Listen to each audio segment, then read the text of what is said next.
उद्योग मंत्र्याला आवाहन करतोय की तुम्ही हाऊसमध्ये श्वेतपत्रिका काढायची घोषणा केली, तुम्ही अद्याप का काढली नाही? तुमची हिंमत असेल तर आता गुजरातला किती उद्योग गेलेत याची श्वेतपत्रिका त्वरित काढा, म्हणजे दूधचा दूध पाणीचं पाणी होईल.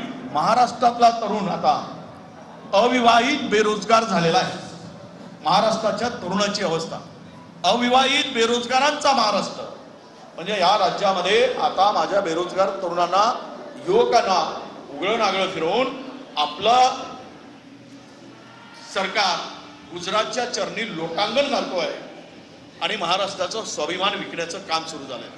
मी आपल्याला इथे सांगेल की 15 वर्षामध्ये जेवढे टेंडर काढले गेले नाही तेवढे टेंडर या 2 वर्षामध्ये खोकेबाज आणि धोकेबाज सरकारने काढला. हा महाविनाशी सरकारने काढलेला आहे. मुंबई महानगरपालिकेमध्ये 1 लाख